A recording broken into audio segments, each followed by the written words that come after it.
በረከት ወይም ብሌሲንግ ወይም ባራክ የሚባለው ወይም በረካ ደግሞ ለእስልምና ፈጣሪ ደስ ሲለው ሰውን መጎብኘት ሲፈልግ በሰው ላይ አምጥቶ የሚያስቀምጠው ሚስጥር ነው። ኢትስ ኤ ሚስትሪ። ለማስረዳት ሁሉ ያስቸግራል። ምክንያቱም ሚስጥር ነው። ስንገባ እናየዋለንና ደስ ባለው ሰው ላይ ህይወቱን ሊለውጥለት በወደደው ሰው ላይ ያንን በረካ ወይም ባራክ ነው የሚባለው በሂብሩ ወይ ደግሞ ብሌሲንግ አምጥቶ በዛ ሰው ህይወት ላይ ያስቀምጠዋል። ከዛ የዛ ሰው ህይወት በኋላ እናያለን ህይወቱ ሙሉ በሙሉ ይለወጣል። ነገሩ ይለወጣል። በጣም አስደናቂ ነገር ነው እና ከአምላክ የሚሰጥ የሰውን ህይወት የሚለውጥ ሚስጥር የሆነ አስገራሚ ስጦታ ነው በረከት። አንድ ሰውን አነሳና በዛ ሰው ላይ እናያለን የሚያሳዝነኝ ሰው አለ። በጣም የሚያሳዝነኝ ታሪኩን ሳነብ ልቤን የሚነካው ሰው አለ። ያ መሰለሽ ያቤጽ የሚባለው ሰው ነው። ያቤጽ በጣም ልቤን ይነካዋል። ቅዱሳን መጽሐፍት የሰዎች ታሪክ ነው የተጻፈልን። ምገረምበትን መጀመሪያ ልንገርሽና የተጻፈበትን ፕሮሰስ አውቀዋለሁ። ካኖናይዜሽን ፕሮሰስ ነው ማለት የተሰባሰቡበት መጽሐፍቶቹ የተሰባሰቡበት ካኖናይዜሽን ነው የሚባለው።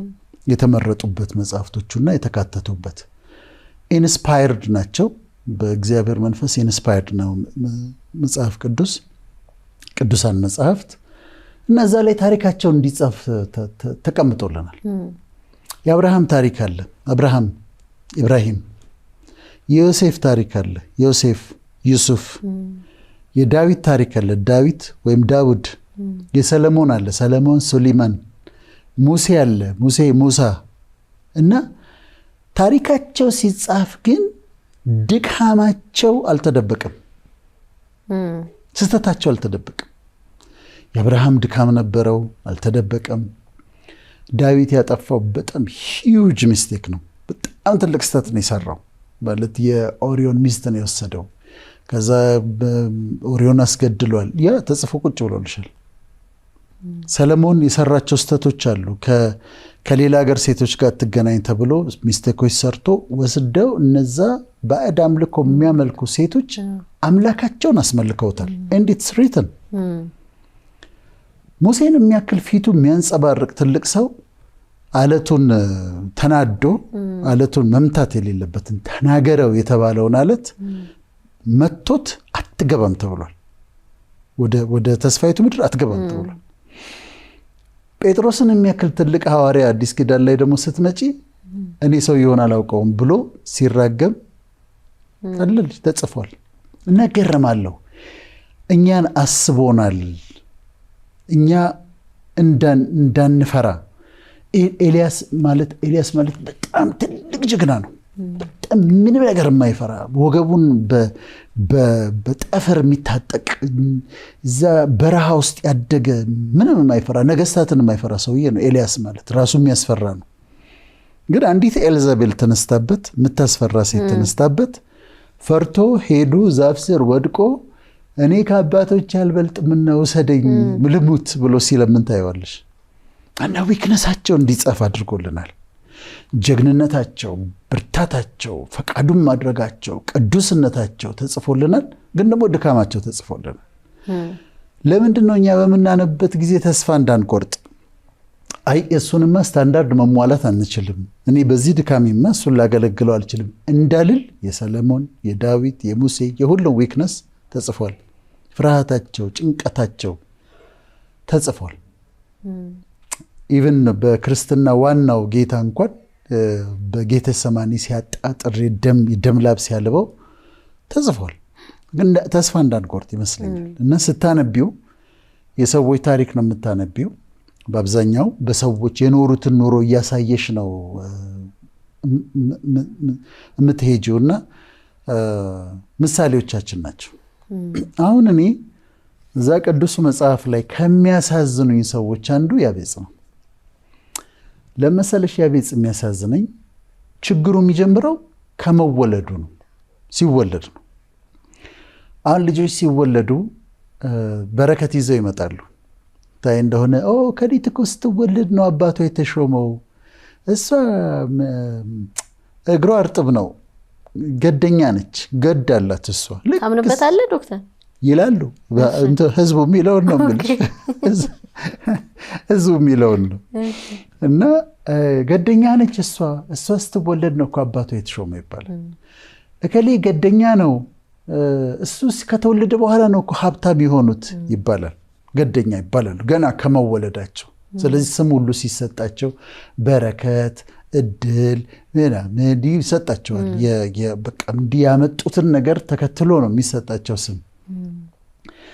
ያቤጽ ሲወለድ የእናቱ ምጥ ከባድ ነበር። እናቱ በጣም ነው የተሰቃየችው፣ መከራዋን ነው ያየችው ያቤጽ ሲወለድ። እንደው በቃ ይሄ አለ አይደል አንድ ዲፊከልት ሌበር አለ አይደለም አሁን በኦብስቴትሪክስ በፎርሴፕስ በቫኪዩም ያለበለዚያ በሲዜሪያን ሴክሽን ምናምን የሚደረገው አሁን ሞደርን። ያቤጽ ሊወለድ ሲል ሌበሩ ላይ ምጧ በጣም ከባድ ነበር። በጣም ተጨንቃለች። ከዛ እሷም አልሞተች፣ ልጁም ተወለደ። ልጁን ማን አለችው? ያቤጽ አለችው። ያቤጽ ማለት ነው ስቃይ ማለት ነው፣ ፔን ማለት ነው። ልክ ባለፈችበት ነገር ነው ስሙን ያወጣችለት። ፔን ማለት ነው፣ ስቃይ ማለት ነው ያቤጽ። ስለዚህ ልጅ ሆኖ አስቢው አንዴ ብዙ ሊደፋት ነበር እኮ እሷ ነው የሚባለው። ሊደፈስ ይሄኛው ገደኛ ነው፣ እሷ ገደኛ ነች። ሀብት ይዛ ነው የመጣችው፣ እሱ ገደኛ ነው። ወንድሞች ደግሞ አሉት፣ ሹመት ይዞ ነው የመጣው። ያቤጽ ግን ሊደፋት ነበር እኮ ነው የሚለው ጎረቤት፣ ሊደፋት ነበር። ከዛ ሲጠራ ያቤጽ እንትኑን ገዝተህና ሲባል ምንድን ነው ፔን፣ ህመም፣ ስቃይ እየተባለ ነው ያደገው ልጁ። በህይወት ዘመኑ ሁሉ የማይሳካለት ልጅ ሆነ። ምንም አይሆንለትም። አንዳንድ ሰዎች አሉ አይደለም እንደዚህ እኔ እድለቢስ ነኝ የሚሉ ከሚያዩን ሰዎች መካከል እኔ እድለቢስ ነኝ፣ እኔ አይሆንልኝም፣ እኔ አይሳካልኝ የሚሉ ሰዎች አሉ። ያቤጽ እንደዛ ነበር። ምንም የማይሳካለት ሰው፣ ምንም የማይሆንለት ሰው፣ የሚጀምረው የማያልቅለት ሰው፣ የሚገነባው የሚፈርስበት ሰው፣ አንድም ነገር የማይሳካለት ሰው ሆኖ ነው ያደገው። እንደ ስሙ ህይወቱ ስቃይ ነበር። እኔ አንድ ጊዜ አስታውሳለሁ አንድ ወዳጄ 36 ዓመቱ ነበርና ተኝቶ ትንሽዬ ቤት ነው የቤተሰብ ቤት ውስጥ ነው የሚኖረውና ገርማል 36 ዓመቴ ነው አለኝ። የዛ ጊዜ የእኛም ዕድሜ ወደዛ ነበርና በቃ ዘመኔ ሁሉ ስቃይ ሆናልኝ። ከሁሉ ዕድሜ ልኬ ነው የተሰቃየሁታል። ከወላጆቼ ጀምሮ ቤተሰቤ ሰው እንዴት ዕድሜ ልኩን ይሰቃያል? ያቤጽ እንደዛ ነበር። ዕድሜ ልኩን ነው የተሰቃየው። የማይሆንለት ሰው፣ የማይሳካለት ሰው። ልክ አንዳንዶቻችን ተመልካቾቻችን እንደሚሉት ራሳቸውን በቃ እኔ የማይሳካላት ሰው ነኝ፣ እኔ የማይሆንልኝ ሰው ነኝ እንደሚሉት ያቤጽ እንደዛ ነበር። አንድ ቀን በጣም ወስኖ ይመስለኛል እኔ በጣም ወስኖ አስቦበት አቅዶ በፈጣሪ ፊት ቆመ፣ በእግዚአብሔር ፊት ቆመ፣ በአላህ ፊት ለሙስሊሞች እና ቆመና አቤቱ መባረክን ባርከኝ፣ ሀገሬንም አስፋው፣ እጅህ በእኔ ላይ ትሁን፣ እንዳያሳዝነኝም ከክፉ ጠብቀኛል። the prayer of Jabez ይባላል፣ የያቤጽ ጸሎት ይባላል። በጣም ጠንካራ ጸሎት፣ ዙፋኑ ጋር የደረሰ ጸሎት፣ መልስ ያመጣ ጸሎት ነው። አቤቱ መባረክን ባርከኝ። oh that you should bless me indeed ነው የሚለው እንግሊዝኛ። oh that you would bless me indeed። አቤቱ መባረክን ባርከኝ፣ ሀገሬን አስፋው፣ እጅ በእኔ ላይ ትሁን፣ እንዳያሳዝነኝ ከክፉ ጠብቀኝ ብሎ ጸለየ ይላል። ከዛ ቀጥሎ ምን ይላል መሰለሽ? እግዚአብሔርም የለመነውን ሰጠው ይላል። እግዚአብሔር የለመነውን ሰጠው። አንዳንድ ፎርማል ጸሎቶች አሉ የምንጸልያቸው፣ በስርዓት የምንጸልያቸው፣ በቃ በቃሉ በስነ ስርዓት የምንጸልያቸው አሉ። አንዳንድ ቀን ግን የምንጸልያቸው በጣም ጠንካራ የሆኑ ከልብ የወጡ ዙፋኑ ጋር የሚደርሱ ለውጥ የሚያመጡ ጸሎቶች አሉ። በቃ ዴስፕሬት ሆነሽ ወይ ተስፋ ቆርጠሽ ወይ ጭንቀት ውስጥ ሆነሽ ወይም ደግሞ በቃኝ ብለሽ የምትጸልያቸው ጸሎቶች አሉ። ጠንካራ ናቸው፣ ዙፋኑን የሚደርሱ ናቸው። ያቤጽ የጸለየው እንደዛ ነው። ግን የጠየቀው ምንድን ነው? መባረክን ባርከኝ፣ ኦ that you would bless me indeed ነው ያለው። የጠየቀው በረከት ነው የጠየቀው። ፈረሶች ስጠኝ አይደለም፣ ቤቶች ስጠኝ አይደለም፣ ገንዘብ ስጠኝ አይደለም፣ እህል ስጠኝ አይደለም፣ ባርከኝ ነው ያለው። ለምንድን ነው ያለው? ገብቶታል ብዬ ነው የማምነው። ብሌሲንግ የሚለው ይህን ስጠኝ፣ ይህን ስጠኝ፣ ይህን ስጠኝ፣ ይህን ስጠኝ፣ ይህን ስጠኝ ከማለት ባርከኝ ማለት ለውጥ እንደሚያመጣ ገብቶታል። ያዕቆብም የአብርሃም ይስሐቅ ያዕቆብም አንድ ቀን ሲታገል ከመልአኩ ጋር ሲታገል ካልባረከኝ አልለቅህም አለ። ይህም በጣም ወደዋለሁ። ካልባረከኝ አልለቅህም አለ። ሌላ ነገር ካላረክ አይደለም፣ ይሄኛውን ከብቶች ካልሰጠህ እንዲህ አይደለም። ብሌስ አድርገኝ ካልባረከኝ አልለቅህም ማለት። ብሌሲንግ ትርጉም አለው ማለት ነው፣ ኃይል አለው፣ ሚስጥር ነው። እኔ እናቶች ጋር የሆነ ነገር ትንሽ ነገር አድርገሽላቸው ከዛ ሲባርኩሽ ልጄ እግዚአብሔር ይባርክ፣ እድሜን ያርዝመው፣ ልጆችህን ይባርክልህ ምናምን ሲሉኝ እስኪ ጨርሱ ቆሜ ነው የምሰማው።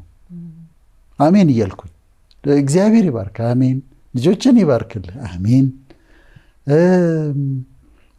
የሚሏትን ነገር በሙሉ ከአንደበታቸው የምትወጣውን የበረከት ቃል እቀበላታለሁ።